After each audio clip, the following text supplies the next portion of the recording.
감사한 내용을 먼저 나눕니다. 무엇보다도 우리 오늘 새로 전사님 오신 게 감사합니다. 새로 한 분이 올 때마다 기대감이 있습니다. 요셉이 보디발 집에 가정 총무가 된 다음에 요셉 때문에 보디발 집 전체에 복 주신 것처럼 우리 이수남 전사님이 오신 다음에 우리 교회에 더 큰 은혜와 복이 임할 줄로 믿습니다. 그런 기대감이 있어서 감사하고요. 이름이 좀 이렇게 어색하지 않잖아요, 그죠? 생각해봤더니 이삼남 권사님 있더라고, 우리 교회. 이수남과 이삼남은 아무 상관이 없습니다. 또 이수길과 이수남도 아무 상관이 없습니다. 우리 이수길 집사님도 있거든요. 어쩐지 이수남 이름은 어색한데 오래 들은 것 같아서 생각해봤더니 그랬습니다. 두 번째로는요, 우리 임정인 전사님이 사역을 잘 마치시고 오늘 이제 선교사로 파송을 받습니다. 오후 예배에 파송 예배 드릴 텐데요. 그동안 수고한 것들을 마음껏 축하하면서 예배 드릴 수 있도록 많이 와주시고요. 또 사시는 곳에서 잘 사역하시도록 계속해서 기도해 주시면 감사합니다. 감사하겠습니다. 한 사역자가 한 교회에서 은퇴할 때까지 있다는 거 쉬운 일이 아니거든요. 굉장히 큰 일인데 여러분의 기도 덕분이고 또 우리 전사님 사역 잘해줘서 교회적으로 참 감사합니다. 마지막 세 번째로는 우리 24일, 25일 연이어서 성탄 축하 행사가 있었는데요. 특별히 25일 날 우리 이곳을 가득 채워갖고 예배 드릴 때 너무 행복하고 감사했습니다. 그런데 이제 우리 교회의 교인 중에 시인이 있습니다. 진짜 시인. 그래서 시인협회도 계신 그 시인인 염성철 어르신이 메리 크리스마스라는 그런 시를 적었어요. 그래서 같이 한번 나눠보려고 그래요. 기쁘다 구주 오셨네. 메리 크리스마스. 크리스마스 캐롤이 울려 퍼지네요. 그래요. 오늘은 기쁘고 기쁜 날, 우리 주님 오신 날. 주님 우리를 구하시려 아기 예수로 오셨으니 하늘엔 영광이요 땅에는 경사로다. 하늘의 별들이 노래하며 산과들의 초목들도 춤을 추나니 만민들아 영광 중에 오신 우리 주님 영접하세 노래로 춤으로. 크리스마스 추리가 우리들의 시선을 끄네요. 또 한 해가 출렁이는 세파에 떠밀려 저물어 가나요. 더 움켜쥐려 더 높아지려 세인들은 오늘도 안달이겠지요. 구세군의 자선남비가 행인들을 손짓하네요. 벼랑 끝에 내몰린 허기진 군상들을 위한 얼굴 없는 사랑의 손길들, 그늘진 가슴에 희망의 모닥불을 지핍니다. 주님은 말씀하셨지요. 포도원의 포도이삭은 객과 고아와 과부들의 몫이라고요. 그래요. 고난 없는 영광 없나니 서러워하거나 노여워하지 말아요. 무거운 짐진 자들아 다 내게로 오라 하시며 주님이 반기시고 계시지 않은가요? 저는 이 뒷부분, 그래요.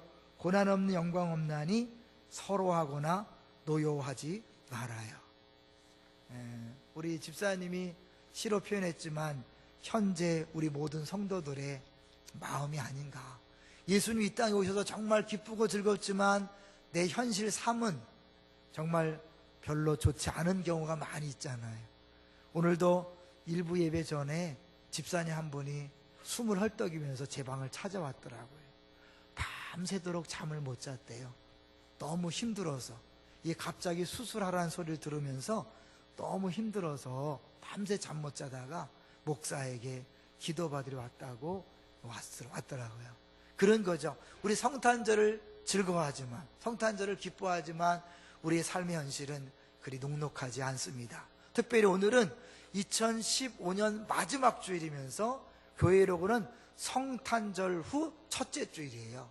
그러니까 2015년 마지막 주일이니까 16년을 기대하는 그런 주일인데요. 어떻습니까? 2016년 생각하면 막 가슴이 부풀고 막 기대가 막 넘칩니까? 아니면 한숨이 나옵니까? 세리 CEO라는 그 이제 전문 경영인들을 위한 전문 정보를 전달하는 그런 프로그램이 있는데요. 거기서 내년도 경기 전망, 세계 경기 전망을 이렇게 분석한 내용을 볼 수 있었어요. 그런데 대체적으로 이 통계 수치가 별로 좋지 않더라고요.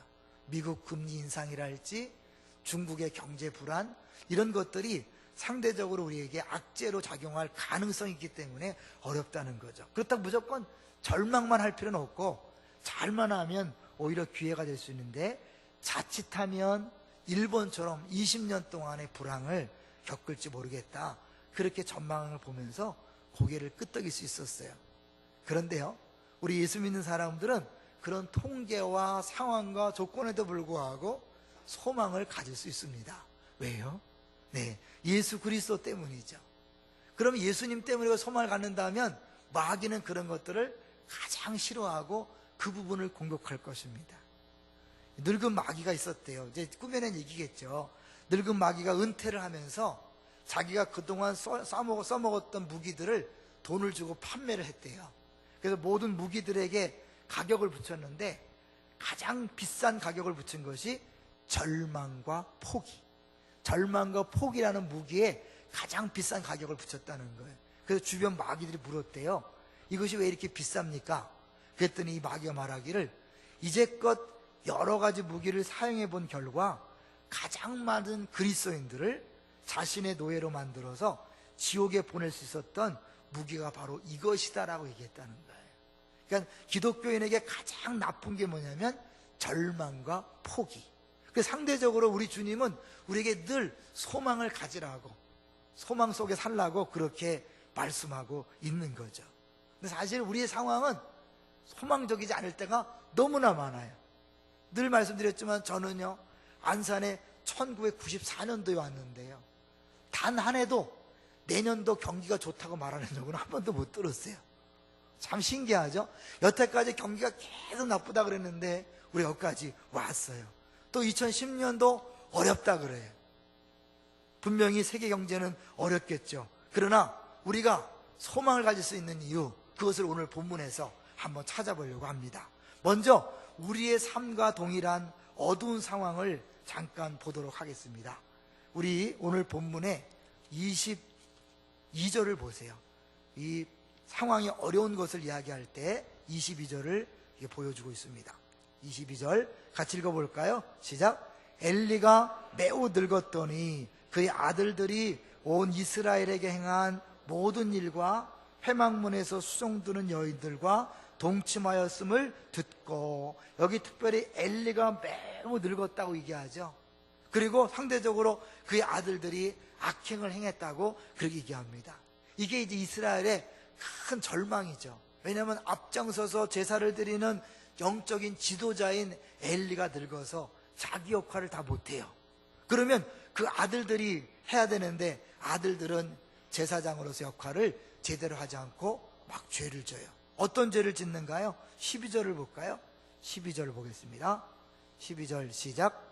엘리의 아들들은 행실이 나빠 여호와를 알지 못하더라. 이게 심각한 게 뭐냐면 제사장들이거든요. 앞장서 제사들이 영적인 지도자인데 여호와를 알지 못했다 그래요. 그럴 수 있어요. 지금도 우리가 한국 기독교를 보면서 많은 분들이 절망감을 느낀다고 하잖아요. 이 목사지만, 앞에서 예배를 인도하는 사람들이지만 그 가운데 여호와를 알지 못하는 사람들이 있을 수 있어요. 어떻게 가능할까? 네, 이 양의 엘리 아들들이 제사장이면서 그랬다고 하잖아요. 17절을 볼까요?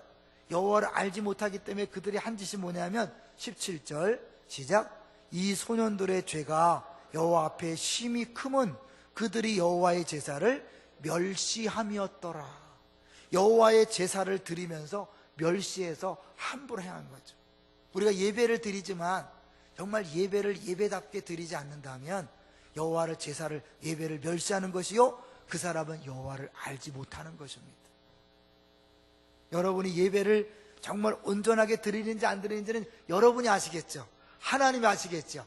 내가 이 자리에 와 있다고 봉사한다고 섬긴다고 그 사람이 여호와를 잘 섬기는 게 아니라 진짜 마음을 다하고 뜻을 다하고 힘을 다하여 예배 드리는 사람이 여호와의 제사를 멸시하지 않는 것이요 하나님을 아는 것이다라고 말할 수 있는 거죠. 구체적으로 그들이 행한 짓이 뭐죠?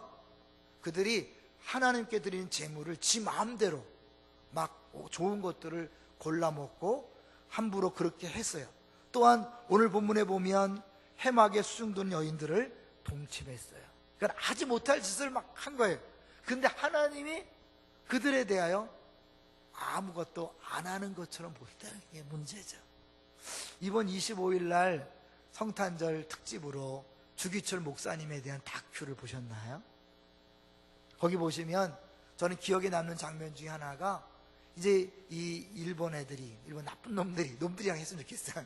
나쁜 놈들이 이 주기철 목사님을 계속 고문하다가 마지막 아주 악랄한 방법을 쓰는 게 뭐냐면 가족들을 부르죠. 가족들을 불러놓고 이제 주 목사를 석방하겠다. 단 하나 조건이 있다. 신사참배를 하게 해라. 가족들이 갔는데 막 묶여있고 피를 흘리고 있어요. 그 가운데서 이제 이야기하는 거죠. 사실은 이 엄마와 아내가 이렇게 부인하라고 얘기하려다 차마 못하는 그런 모습이 나오잖아요. 결국은 주기철 목사님에게 가족들의 아픔을 이렇게 보게 하면서 스스로 포기하게 만들려고 했는데 안 하잖아요. 그때 그 일본 경찰이 묻습니다. 내가 이렇게 고통받는데 내가 믿는 하나님, 내가 사랑하는 하나님은 지금 뭐하냐? 어디에 계시냐? 이거죠. 우리가 지금 이렇게 힘들고 어려운데 하나님은 뭐 하시냐? 하나님 왜 아무것도 행하지 않으시냐? 이것이 우리 기독교인에게 문제고 딜레마잖아요. 여기 이렇게 제사장들이 그렇게 하나님 앞에 드리는 제사를 함부로 행하고 죄를 짓는데 단박에 날벼락을 내리셔서 죽여 마땅한데 왜 죽이지 않습니까? 하나님은 뭐합니까? 그럴 수 있는 거죠. 더구나 더 어려운 건 뭐냐면 그들에 대하여 아버지의 영향력이 전혀 없다는 거예요. 자, 우리 23절을 보겠습니다. 이렇게 악행하는 모습을 보고 엘리가 아들들에게 말하죠. 23절 시작. 그들에게 이르되 너희가 어찌하여 이런 일을 하느냐? 내가 너희의 악행을 이 모든 백성에게 듣노라. 누구에게 들었다고요? 모든 백성에게 들었다. 그러니까 모든 백성들이 다 하는 거예요. 백성들이 들을 때마다 혀를 끄끄 차겠죠. 그리고 아유 망조다 망조야. 우리가 그런 거 하잖아요. 망했어. 우린 소망이 없어. 제사장이 저러니 우리나라는 끝났어. 이럴 거 아니에요. 그 말을 듣고 이제 엘리가 자기 아들들에게 말하는 거예요. 24절 시작. 내 아들들아 그리하지 말라. 내게 들리는 소문이 좋지 아니하니라. 너희가 여호와의 백성으로 범죄하게 하는도다. 그들만의 문제가 아니라 여호와의 백성 전체에게 범죄하게 하는 그런 역할까지 한다는 거죠.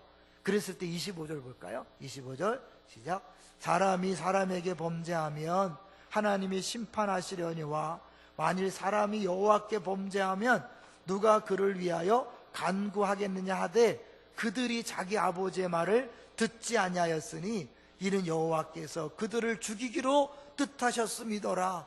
아버지의 말을 듣지 않는 거예요. 들을 수도 없죠. 왜냐하면 이 성경학자들이 얘기하기를 이 당시에 엘리 나이를 거의 80에서 90이라고 보거든요. 그러면 그 아들들은 뭐예요? 여기 소년이라고 표현했지만 거의 50, 60이 된 거죠. 그러니 뭐 듣겠습니까? 이미 때가 늦은 거죠.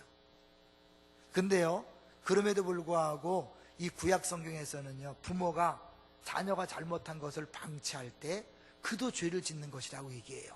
성경을 한번 볼까요? 신명기 21장을 가보겠습니다. 우리 찾기 어려운 분들은 화면을 보세요. 신명기 21장 화면에도 나올 테니까요. 21장 우리 18절부터 한번 읽어보겠습니다.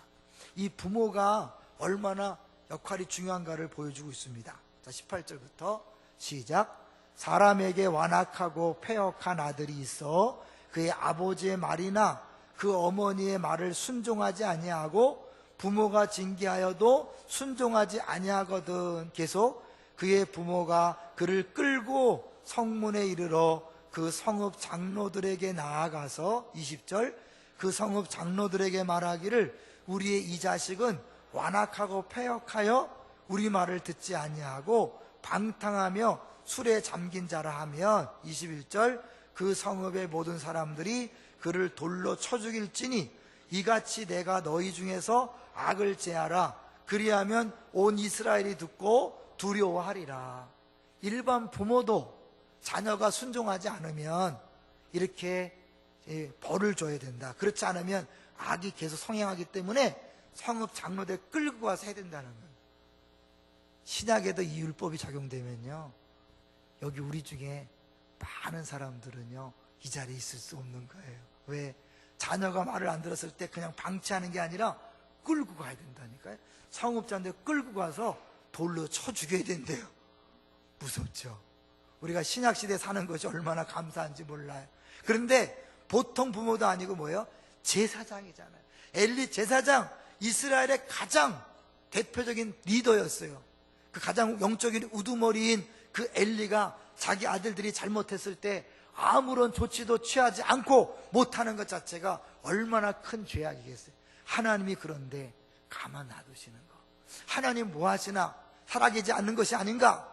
아니에요. 하나님은 그 사이에 하나님의 일을 착착 진행하고 있는 거예요. 그래서 우리가 절망하지 않는 거예요.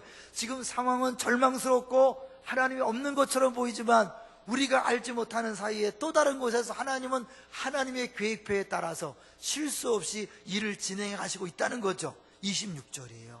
이렇게 엘리의 아들들이 형편없는 짓과 죄를 짐에도 불구하고 가만 놔두시는 것처럼 보이지만 하나님은 26절에 이미 다른 일을 하고 계시죠. 26절 시작. 2장 26절의 본문이에요. 사무엘상 2장 26절 시작. 아이 사무엘이 점점 자라매 여호와와 사람들에게 은총을 더욱 받더라. 이 사무엘이 지금 잘하고 있단 말이에요. 사무엘을 사랑하면서 은혜를 내려주면서 그를 잘하게 하는 거죠. 영적인 리더로 지금 키워가고 있다는 거예요. 근데 재미난 것은요, 26절하고 비교되는 게 17절이에요 17절과 26절이 어떻게 비교되냐면 17절 다시 보시면요, 이 소년들의 죄가, 사실은 그 엘리의 아들들은 소년이 아니었지만 사무엘과 비교하는 거죠. 이 소년들의 죄가 여호와 앞에 심히 크면 그랬죠. 심히 크다는 히브리어와 이 26절에 아이 사무엘이 점점 자라매, 이 단어가 똑같아요. 똑같이 크다는 단어거든요. 그러니까 뭐예요? 한쪽에서 엘리의 아들들의 죄악이 커지면 커질수록 다른 한쪽에서 사무엘을 점점 크게 함으로 말미암아 하나님 준비시키는 거죠. 여러 이스라엘 백성이 가나안 땅에 들어가기 위하여 200만이 필요했습니다. 하나님이 이스라엘 백성들의 숫자를 계속해서 늘리고 있는 사이에 가나안 땅, 저 거민들의 죄는 점점 더 늘어났어요. 왜? 그래야 그들이 죄가 가득 차야 쫓아낼 수 있거든요. 그냥 막 쫓아내는 게 아니에요. 가나안 땅 거민들이 너무 많이 죄를 져서 더 이상 감당할 수 없고 사람을 살려낼 수 없으니까 그를 죽이는 거거든요. 심판하는 거거든요. 그러니까 이쪽이 죄가 커질수록 이쪽에도 하나님께서 하나님의 일들을 크게 진행하고 있는 것을 보고 있어요. 그러니까 이거는 하나님이 가만히 계신 게 아니라 이들이 뭐예요? 죄가 가득 차기를 기다리시는 거예요. 그러면서도 또 다른 쪽에서 하나님이 사무엘을 태어나게 하시고 자라게 하시는 거죠. 근데요, 사무엘이 누굽니까? 사무엘은요, 사실 임신하지 못했던 한나가 눈물 뿌려 기도해서 간절히 기도해서 얻은 아들이에요. 근데 이 사무엘은 장차 사울에게 기름 붓고 사울을 폐위하고 다시 다윗에게 기름 부을 그 사람인 거예요. 그러니까 이 사사시대를 겪으면서 이들이 왕을 구할 때 또 다른 세상, 또 다른 세대의 이스라엘을 건설하기 위한 하나님의 놀라운 계획을 이룬 주인공인 거예요. 우리가 볼 때는 단순히 한 여인이 아기를 못 낳아서 안타까워서 울부짖어 기도한 결과로 난 아들같이 보이지만 하나님은 그 여인에게 난 그 아들을 통하여 이스라엘 전체를 새롭게 할 계획을 세우고 있는 거예요. 우리가 그걸 어떻게 알겠어요? 그리고 그 아들이 태어났지만 아직은 뭐예요? 자라나는 과정이 필요하잖아요. 여러분 기억하세요. 오늘이 성탄절 후 첫째 주일이에요. 우리 며칠 전에 성탄의 기쁨 때문에 감사하고 기뻐했지만 사실 그 예수님이 오신 다음에 무슨 일이 벌어졌어요? 잠시 그날 약간의 소동이 있은 다음에 잠잠해졌어요. 왜요? 예수님은 아기 예수로 왔잖아요. 예수님이 30년 동안 나사렛에서 자랄 필요가 있어요. 30년 동안은 아무 일도 없는 거예요. 그분이 구주로 왔지만 30년 동안 아무 일도 없었던 거예요. 여러분 그런 기간이 필요해요. 모세가 이 땅에 태어나는 거 어마어마한 일이에요. 이스라엘 백성을 구원할 사람으로 태어나겠고 그를 모세라 이름 지은 건 뭐예요? 물에서 건져냈다. 실제로 물에서 건져냈지만 장차 홍해를 가르고 이스라엘 백성을 출애굽시킬 것을 이미 미리 보여주는 거예요. 그렇지만 그가 태어났지만 몇 년 뒤에 그 일이 이루어졌죠? 80년 뒤에나 이루어진 거예요.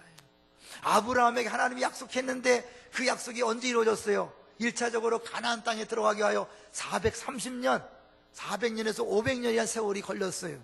그런데 거기서 끝난 게 아니죠. 하나님 아브라함을 택해서 예수님을 보내시기 위하여 그 어마어마한 세월이 필요했잖아요. 이 한 사람에게 약속한 내용을 반드시 이루시는데 그 약속을 이루시기 위하여 많은 시간이 필요했어요. 하나님 이런 분이, 하나님 영원 전부터 영원까지 계획하시는 분입니다. 믿습니까? 단순히 우리 가정뿐만 아니라 우리 교회뿐만 아니라 안산과 민족과 열방을 다 한꺼번에 경영하시는 분이에요. 우리는 모르지만 내 개인사가 아니라 내 개인의 고민과 아픔을 위한 기도는 때로는 그것이 안산을 살리는 기도고 우리 민족을 살리는 것이고 남북 통일을 앞당기는 기도일 수도 있는 거예요. 우리가 알 수 없는 거예요. 그러나 그렇기 때문에 규모가 그 정도 크기 때문에 쉽게 금방 변화되지 않는다는 것도 이해하셔야 돼요. 지금 왜 하나님 빨리 안 변화시켜 주십니까? 왜 빨리 낫게 하지 않습니까? 빨리 고쳐주지 않습니까? 빨리 해결하지 않습니까? 답답하지만 지금 하나님의 계획표에 따라서 일이 진행되고 있기 때문에 그걸 기다려야 되는 거죠. 그래서 이 사실을 아는 사람은 어떻게 해요?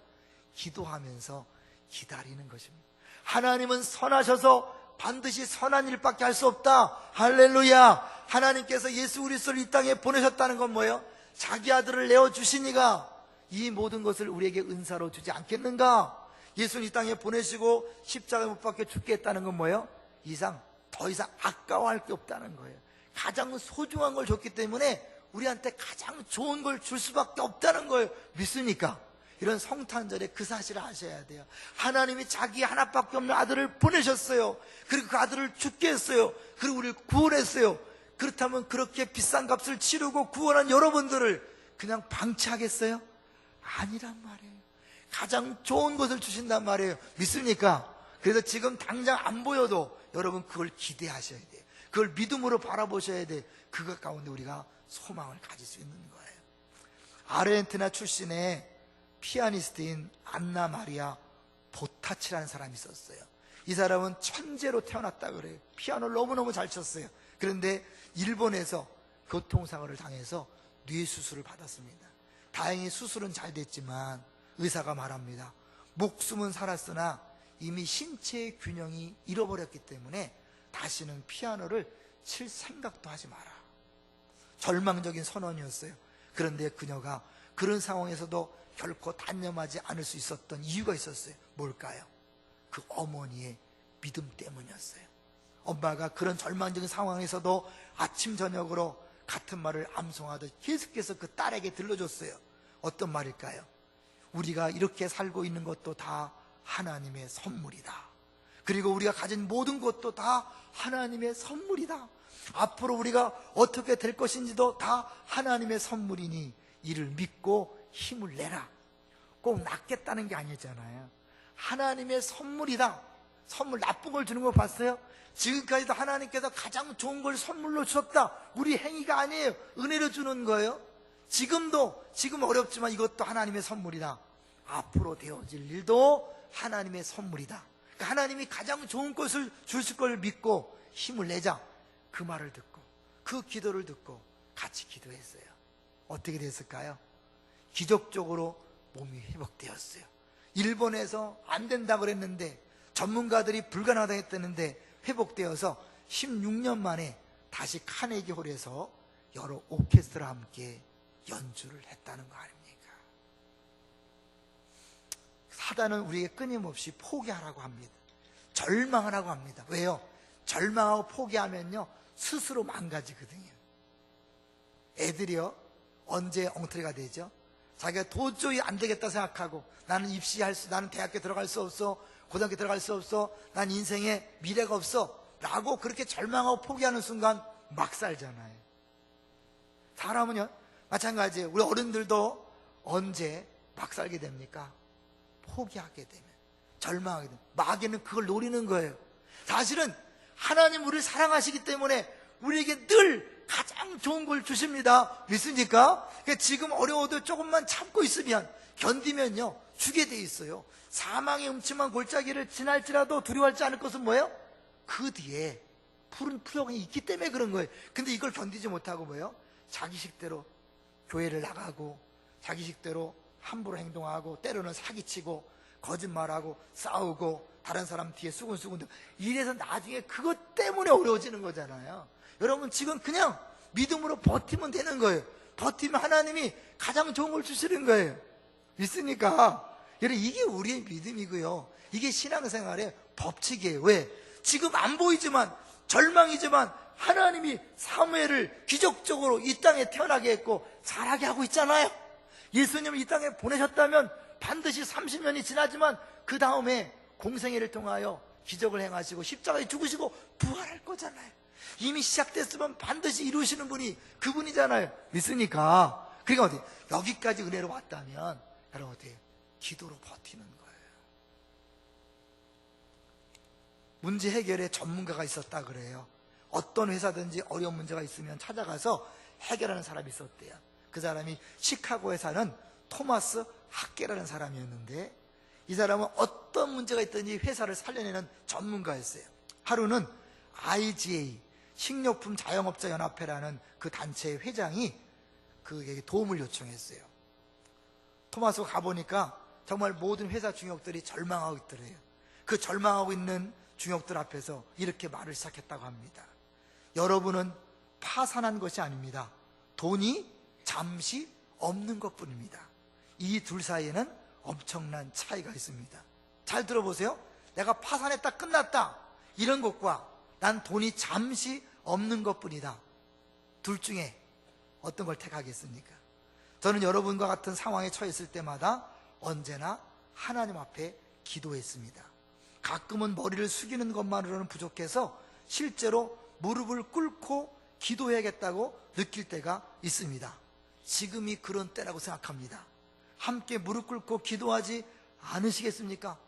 그 말을 듣는 회사 중역들이 다 뻥친 거예요. 아니 무슨 전문가라고 그래서 기대했더니 무슨 전략과 방법을 얘기하는 게 아니라 무릎 꿇고 기도하라니. 다들 뻥쳐 있다가 잠시 후에 이후에 한 사람씩 의자를 밀어놓고는요 모두 땅바닥에 무릎을 꿇기 시작했다는 거예요. 다 모두가 무릎을 꿇고 기도한 다음에 용기를 내서 각자 조금씩 희생을 하면서 노력하자고 결단했고 실제로 그들이 조금씩 희생하면서 노력했을 때 그 위기가 극복되었다는 이야기가 있습니다. 가장 좋은 해결책은 기도인 줄로 믿습니다. 가장 무기력해 보이지만 여러분 가장 강한 것이 기도예요. 하나님이 모든 역사를 주관하고 있기 때문에 그래요. 하나님이 풀어주시고 하나님이 해결하실 힘이 있기 때문에 그래요. 그리고 하나님이 실제로 그것들을 지금 진행하고 있는 거예요. 사실은요. 엄밀히 말하면요 우리가 기도하지 않아도 주님은 하고 일하고 계신다니까요. 그러나 우리가 안에서 뭐야 자꾸 염려가 세지잖아요. 그러니까 어때요? 아무것도 염려하지 말고 오직 모든 일에 기도와 간구로 너희 구할 것을 감사함으로 하나님께 아뢰라. 우리는 끊임없이 염려하는 존재예요. 어쩔 수 없어요. 두려워하는 존재예요. 상황이 조금만 어려워도 어려워하는 거예요. 염려하는 거예요. 걱정을 주님이 아신다니까요. 그러니까 염려하지 말고 그때 기도해라. 기도하면 그리하면 모든 지각에 뛰어난 하나님의 평강 들었죠? 하늘의 영광 땅에는 평화잖아요. 그 평강은 부족함이 없는 상태라 그랬죠. 만족함이 없는 만족한 상태. 내가 기도하면 염려가 사라지고 모든 지각에 뛰어난 하나님의 평강. 이 머리로 이해가 안 돼요. 지금 상황은 걱정할 상황인데 염려할 상황인데 두려워할 상황인데 이게 뭐예요? 마음이 너무 평안해져. 더 이상 바랄 게 없고 걱정될 게 없는 그 평강이 우리 마음과 생각을 지키시는 거예요. 그리고 딱 믿음으로 버티고 있으면 주님의 때에 주님이 일하시는 줄로 믿습니다. 그게 신앙생활이에요. 여러분 하나님이 우리 개인의 문제를 개인의 문제에 끝나지 않는다고 얘기했잖아요. 사무엘이 태어난 그 한나의 기도. 한나는 단순히 자기 아기가 없어서 늘 같은 그런 분인나가 자꾸 격동시키고 놀려서 너무 힘들고 어려워서 기도했지만 그런 간절한 아픔 때문에 기도했지만 하나님 뭐예요? 그 기도를 통하여 이스라엘을 세우시고 다윗을 보내시고 장차 예수 그리스도를 보낼 계획을 세우셨다는 사실을 기억하시기를 주의 이름으로 축원합니다. 그렇다면 여러분의 개인의 문제와 아픔과 고통은 개인의 것이 아니에요. 그걸 통하여 하나님이 기도하게 하시고 그 기도를 통하여 우리 교회와 여러분의 가정과 직장과 사업장과 더 나아가서 안산과 민족과 열방과 관계된 거예요. 나 같은 게 그럴까요? 아니, 여러분 나 같은 게 아니에요. 여러분 한 사람 한 사람은 예수 그리스도의 피값으로 전 천하보다 귀한 존재인 줄로 믿습니다. 여러분 예수님 짤이에요. 천억짜리 만억짜리가 아니에요. 그보다 더 비싼 예수님 짤이에요. 그런 예수님 짤을 여러분이 시시하게 두겠어요? 아니에요. 한 사람 한 사람에 대하여 놀라운 계획이 있습니다. 놀라운 계획이 있기 때문에 여러분 시시하게 살지 않는 거예요. 때론 그래서 고통이 있고 아픔이 있고 어려움이 있죠. 주기철 목사님이 그 일본 형사가 조롱하듯이 묻는 질문에 대답했어요. 네가 이렇게 고통당하는데, 네가 어려움 당하는데 너희 하나님 뭐 하시냐? 잠자고 있냐? 그때 그 주기철 목사님이 대답하기를, 이 엄청난 고통을 내가 혼자 견딘다면 못 견딜 것이오. 그 하나님이 힘을 주시기 때문에, 은혜를 주시기 때문에 내가 견딜 수 있는 것이라고 얘기하는 거예요. 실제로 그 고난 저 같으면 못 견딜 것 같아요. 금방 부인할 것 같아요. 그 당시에 신사참배를 거부했던 사람 몇 명 안 됩니다. 여러분 기억하시죠? 한경직 목사님 템플턴 상을 받았지만 그분도 그 상장 자리에서 난 이 상을 받을 자격이 없습니다. 신사참배했습니다. 거의 모든 사람들이 다 예수님을 부인하고 신사참배를 했던 그 당시에 그 주기철 목사님이 이겨낼 수 있었던 것은 하나님이 살아계신 증거요, 하나님께서 함께 하신 증거인 줄로 믿습니다. 우린 그것을 먼 데서 찾지 않았대요. 지금 저 북한 땅에 수없이 많은 기독교인들이 당당하게 죽음을 택합니다. 당당하게 예수를 믿고 당당하게 그 북한 정권 앞에서 목숨을 잃어도 기꺼이 죽고 나갑니다. 누가 함께 하는 걸까요? 하나님이 함께 하시는 것입니다. 실제로 유기철 목사님이 기도한 대로 해방이 왔죠. 비록 자신은 해방을 못 받지만 하나님은 그 기도를 들으시고 뭐예요?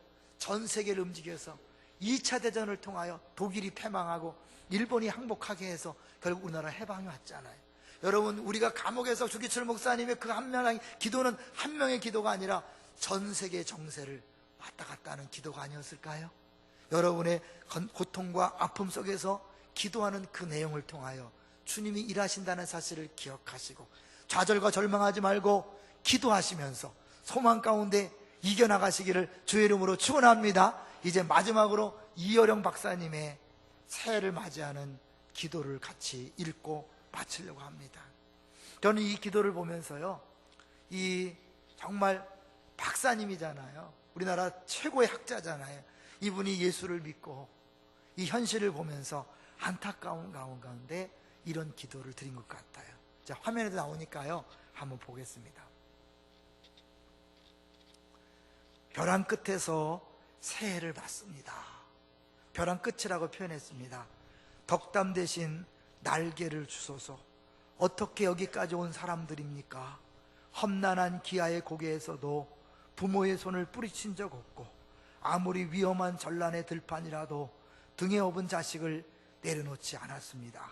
남들이 앉아있을 때 걷고 그들이 걸으면 우리는 뛰었습니다. 숨가쁘게 달려와 이제 젖과 꿀이 흐르는 땅이 눈앞인데 그냥 추락할 수는 없습니다. 그 노학자의 눈에는 지금 우리가 위기에 있는 것을 보는 거죠. 벼랑인 줄도 모르는 사람들입니다.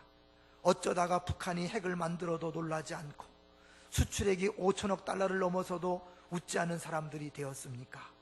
거짓 선자들을 믿은 죄입니까? 남의 눈치 보다가 길을 잘못 든 탓입니까?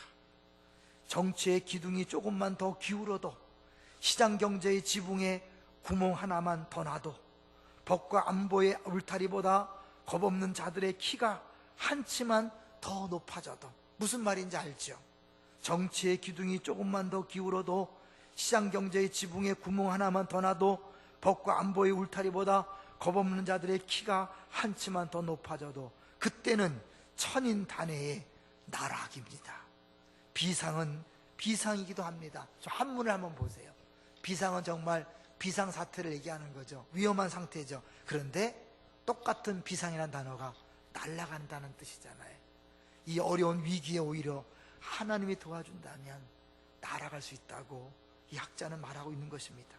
싸움밖에 모르는 정치인들에게는 비둘기의 날개를 주시고 살기에 지친 서민에게는 독수리의 날개를 주십시오.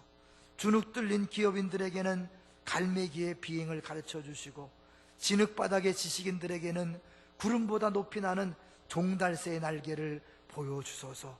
날개 하소서.